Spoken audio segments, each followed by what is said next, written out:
Hello guys, today I'll be recording for the third time, right, how to graph polynomial function, the exercise that I've given to you as a homework.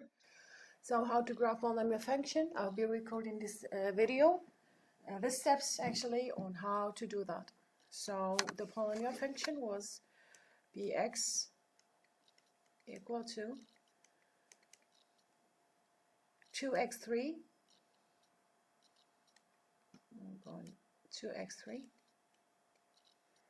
minus 8x2 minus 10x. So the question was technically graph this polynomial function. Let px equal to 2x cubed minus 8x2 minus 10x. Actually, this question has three other questions inside. So the steps to do that are, you have three steps actually to do that. Every time they ask you to graph polynomial function, you have three steps to follow. First step is to solve polynomial function px is equal to 0 and try to find the 0 points, the roots, the solutions. The next step is to make the table of values, give values of x and you replace it and you get y. That will help you to graph the polynomial function that you have. The last step is, even before graphing, you go to picture your graph, you go to look at the behavior of your graph. You know, you'll be using the table, the famous table that we've taken before in the classroom. About what? About the leading term, about the maximum power, alright, if it's an even number, if it's an odd number, and if the coefficient, the leading coefficient that comes with the leading term is positive or negative. So we said if it's positive and the maximum power is even, so both ending will go up and up. So if it's negative, both ending will go down and down. So how do we know that? What is the tip that makes us memorize this? Is the function fx is equal to x squared. Fx is equal to x squared is a U shape, and x squared, you know, it's x power 2, and 2 is an even number with a coefficient equal to 1. It is positive, so you are in this case up and up, and you know the U shape goes up and up both sides. So this is how you remember. Here for down and down, just remember the function fx is equal to negative x squared. It's a U shape, but both of endings are going down because of the negative sign. Now here, if it's odd and you have positive, so you have up and down. Up and down. What do I mean by up and down? I mean the right side goes up, the left side should go down.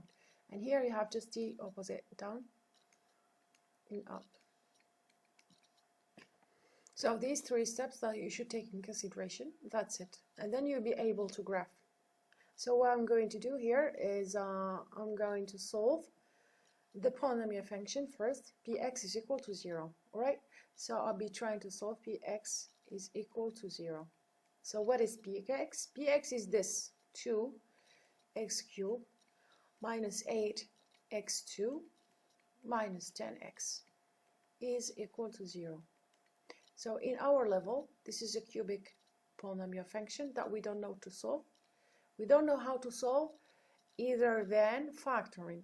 So we use the way factoring. Now, you have several ways to solve polynomial function, but for now, we've just learned how to factor, so we will try to factor this to try to find solutions, all right? So before factoring, you will look at the terms that you have, 2x cubed and 8x2 and 10x. So I noticed that I already have a 2 as a common factor here. 2.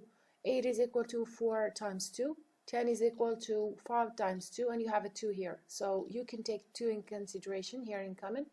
Then maybe you can look and you have x everywhere, so I'll be taking 2x here. Now, how do you know what is left inside?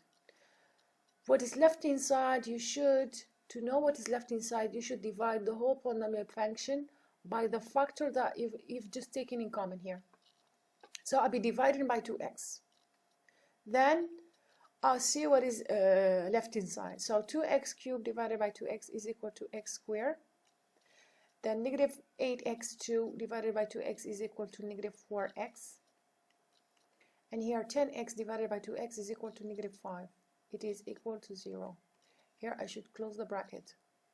Now, once you'll be able to factor this again or solve it in another way, maybe you may be able to use the quadratic formula to solve it and to find x, but I prefer to just factor this all over again. So I'll be factoring this. How?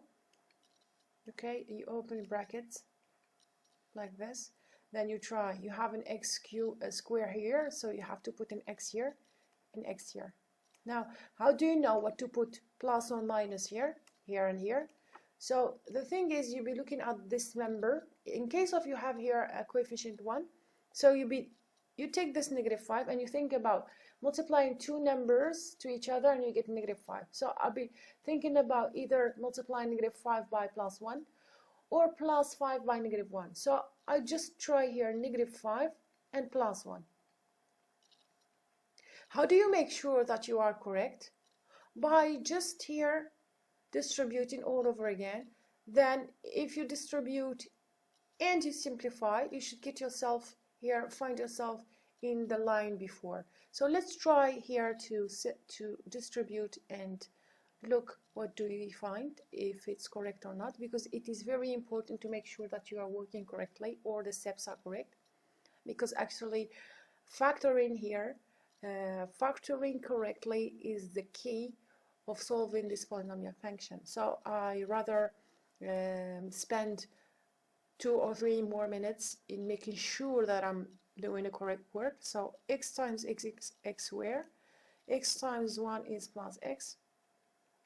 Here negative 5 times x is minus 5x. Here minus 5 times plus 1 is negative 5. Here if you simplify, x squared minus 5x plus x is minus 4x. Here I have minus 5. Yes, so if you compare this to this, you'll find yourself that you do correct work, and you find yourself that your factoring is correct. So I will stick to my factoring work that I did correctly now that I'm sure about it. So I'll be writing x minus 5 here and x plus 1 here is equal to 0. You have to write back all the steps the way they are. So if 2x, if here a multiplication is equal to 0, it means all the terms are going to be equal to 0. So it means that 2x is equal to 0 and x minus 5 is equal to 0, and you have here x plus 1 is equal to 0.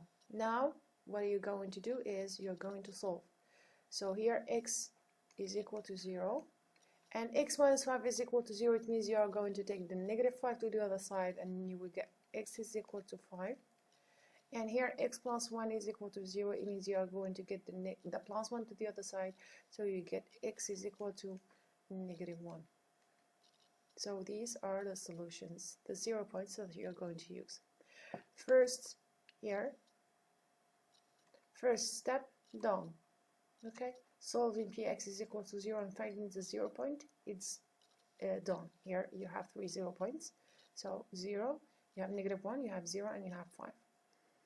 Now the next step to do is, here according to what we've taken before, is to make the table of values. So this is the easiest part ever. So I'll be erasing here.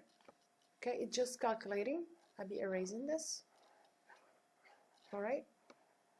So I'll be erasing this here, and then you draw your table exactly the way we used to do, right, for quadratic functions. So you draw your table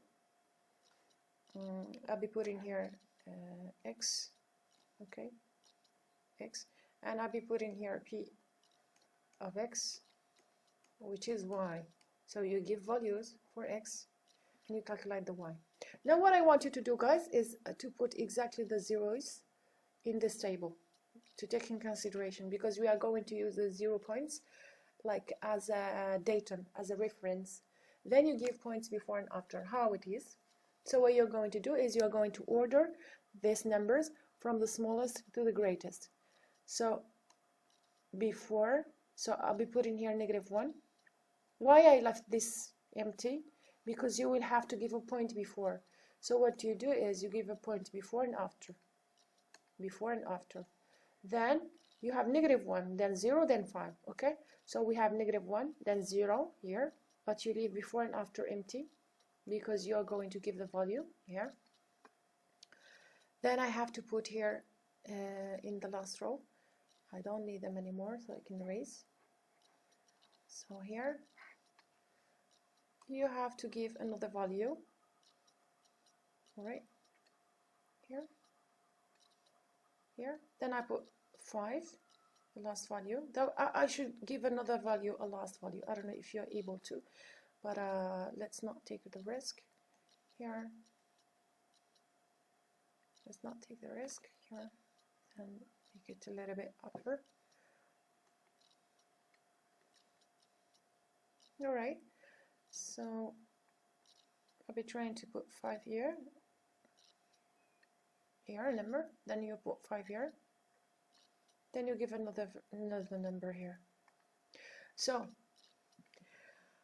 now what you have to do is, I'm going to erase this line. What you have to do is to replace in your polynomial function for values that you get. Now before starting, there is no need to before starting we set px after is equal to 2x cubed minus 8x2. So this is where you're going to replace by the values chosen. All right, you choose values you're going to replace in here. So after factoring, okay, after factoring this polynomial function, we found that px is also equal to 2 times x times x minus 5 times x plus 1. It is also equal to this. So what you're going to do, what I advise you to do, guys, is instead of replacing here, I'll be replacing at this one. They are the same because you just factor them. This polynomial function came from this one, so they are the same. So instead of writing or replacing numbers in the polynomial function with powers, then you get confused how to calculate power and so on. It's easier to replace where you don't have power and where everything is decomposed and easy to calculate. So this is how I go very fast with my calculation without using calculator. So here we can see that -1 is a root, so without calculating you know that it's equal to 0. For 0 here, 0 multiplied by anything is equal to 0, no need for calculation. And for 5 too, we know that they are already roots, so 0 points. Now before you give a number before -1, so the number that comes to my head is -2. Then you give a number between -1 and 0, so I'll be thinking about -half. And you give a number between 0 and 5. You may give more than one or 2 or 3 numbers, but at least you should give 1 point. But I will show you after in the graph. It will be really helpful to give more than 1 point. Alright, now let's calculate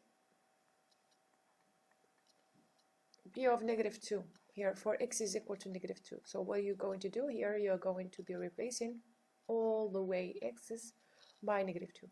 So 2 times -2, then -2, -5, then -2 plus 1. Now I choose to register this video and go through all details, all right, detail by detail, not escaping anything. because I believe some of us still confused about how to replace and how to calculate. So it's better to scan all the details and not escaping them. So 2 times -2 is -4, times -2, -5 is -7, and here times -2 plus 1 is equal to -1. So if you here multiply 4 by 7, it's -1 is 28, and negative here 3 times, which is -28. Now here let's go to the half. You're not going to be afraid of replacing half, because you don't need even a calculator to do this. You will see it's very easy. So 2 times -half here. Then you rather use the brackets, because it's very important whenever you're confused and you don't know either if it's a multiplication or subtraction. So using the brackets is very helpful here. And then here -half plus 1. You will see it's very quick calculations. Okay, so 2 times -half is equal to -1, times -5 and -half is -5.5. That's nothing surprising about it. And 1 minus half is equal to half, so times half. Now you will have a positive number for sure. So 5.5 divided by 2, I believe it's equal to 275. So here you'll be putting 275. Now I will be replacing for a 1. Okay, so this part is should be easy as well. So I'll be replacing here for x is equal to 1. Okay, then here it's 2x. Now, so if I replace by 1 here, what do I get?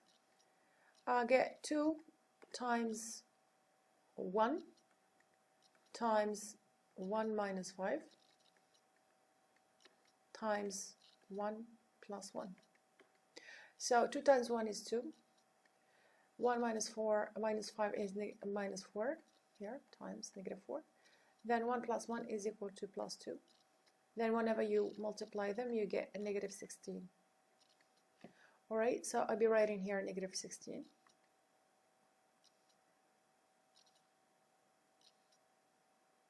-16. Then after 5, you should give another number.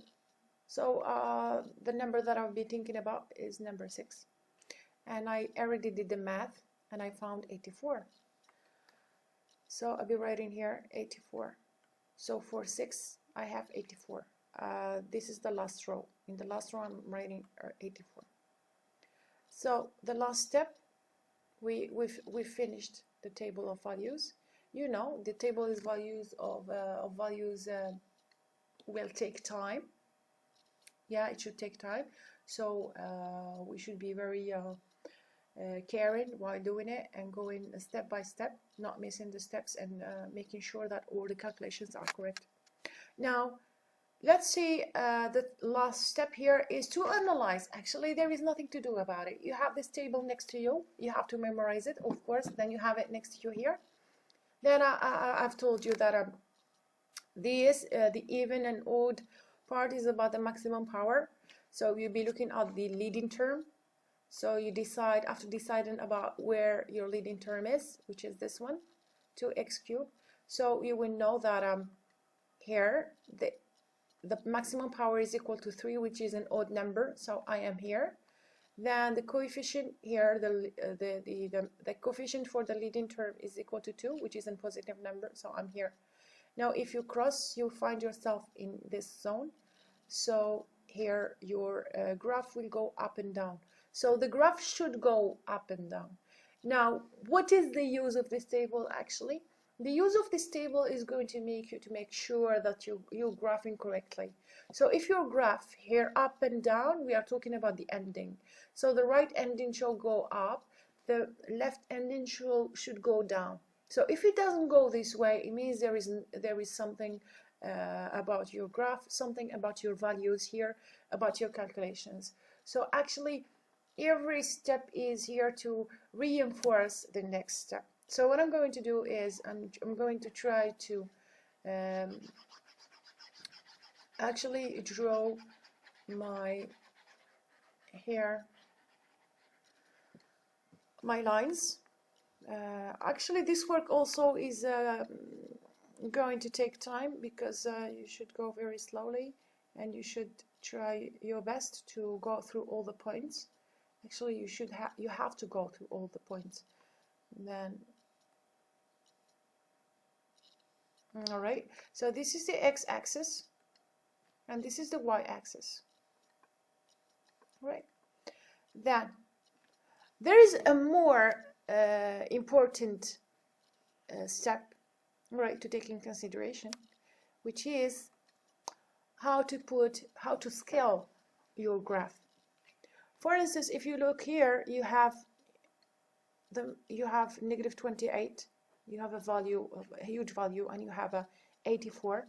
It's a huge value too. There is no way to put all these values in the y-axis here on the y-axis if you start scaling from 0, 1, 2, 3, 4, 5. You will never reach 48 or negative 28. So what are you going to do is you look for your values. You have negative 28, you have 84, you have 16, you have 275, and you have 0.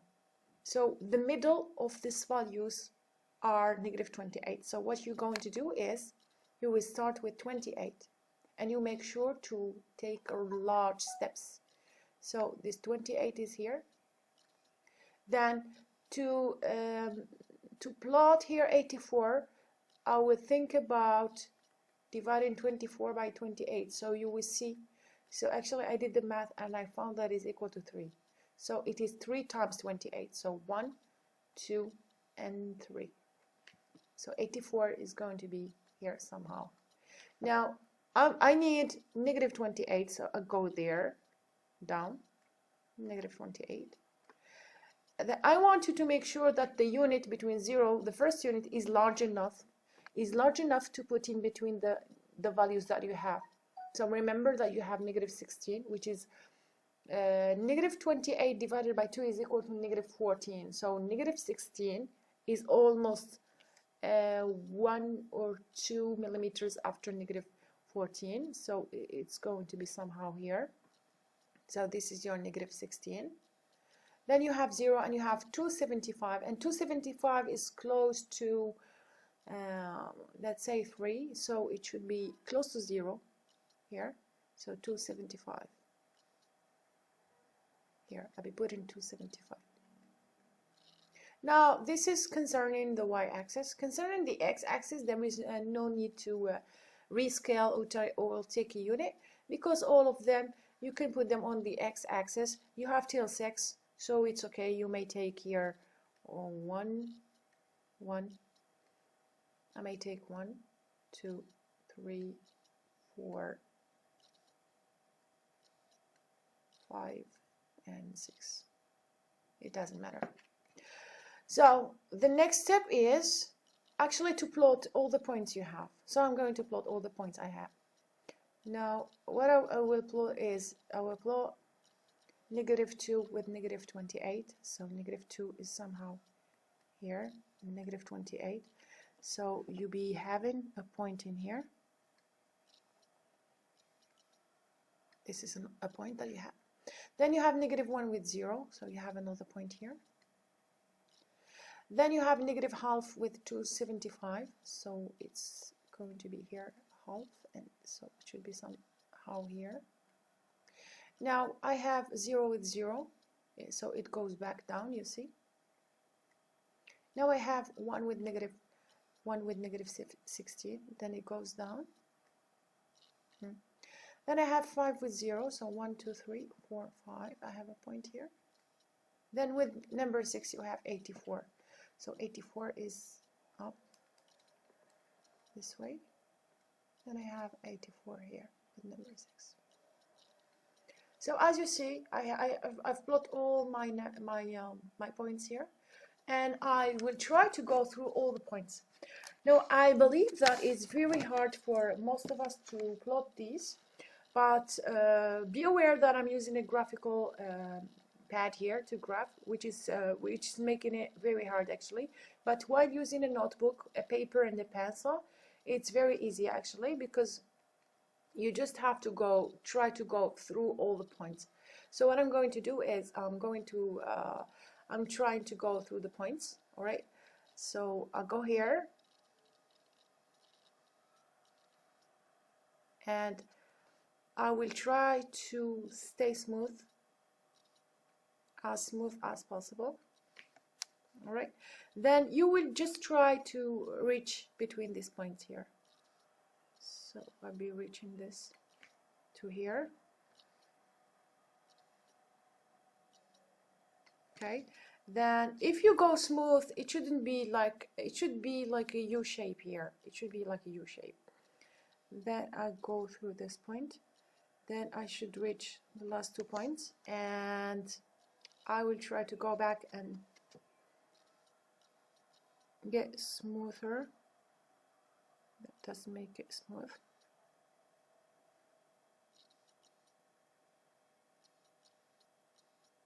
And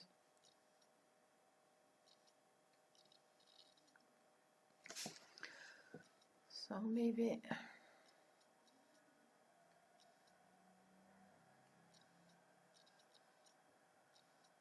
now it's difficult to handle this.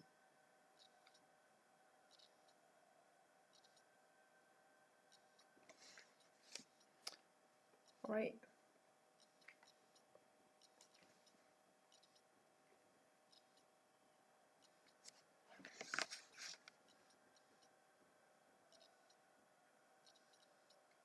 Maybe I'll try to go up like this. It's better. It's not easy to go down. All right. So the graph actually, it shouldn't be like, it should be smoother than this. There are some softwares online as well that you can just enter here your polynomial function, and it will give you the graph, so how it should be. And so if you try it, it would be smoother. So you should go smooth. Now, what I want to say here, for instance, between this point and this point, you see this is our 0 point, which is 5 and 0. So I told you to give 1 at least before and 1 after. So before I gave only 1 here, which is 1 and negative 16 here, 1 and negative 16. So if you think about giving more, like 2, 3, and 4, at least here, at least at 3, so actually it's going to be better. How? It's going to help you to know exactly how is the exact shape of your graph here, if it goes more down or more up or less curved. So it will show the real detail about the graph. Now I'm talking about some students will make all this work here, from factoring to solving to make the table of values, but without graphing. So believe me guys, if in an exam or any homework or something they ask you about graphing, it means this graph is graded. So this graph is worth it. So you have to do it because it actually will be half graded. So if you have for instance, if you have an exercise on 10 marks, so if you do only halfway, you will get only half points, which is 5 over 10, which is not which is not fair. So that's why you have to go all the way to graph and answer the question correctly. Now let's compare to our table that we were saying that both endings are going to be, one is going to be up and the other one is going to be down. So I was talking about the right here, the right side. So you see the right side is going up and the left side here is going down, and this is according to our table, so it means that we are doing correct work. And here beside there is another thing that you should be aware of. This 3, the polynomial, the maximum power that is equal to 3. We said maximum power shows the number of roots, which are 0, 5, and negative 1. So number of maximum power is 3, so we found 3 roots. Then, if you take the maximum power, minus 1, it will show you the number of terms that you will get. So 3 minus 1 is equal to 2, which is the number of terms that we have, which is exactly in here. If you see, if you do a correct work, here there is no more than one term in here and another term in here. So you see your graph is changing the direction twice. That's it. So this is how you solve this kind of problems. You start by following the steps, which are solving, then making the table, then looking into analyzing your graph according to the rules that we have, then graphing, which is going to be the last step. So I have another question for you as last. So what if you don't know how to factor a polynomial function? Where if you don't have any member in common to factor, what are you going to do? The answer is we are going to use division. We are going to use roots to divide polynomial functions on small polynomial functions, which is dividing polynomial. So I will be talking about it in the next time. So I hope I was clear for everyone. Thanks for watching. See you next time.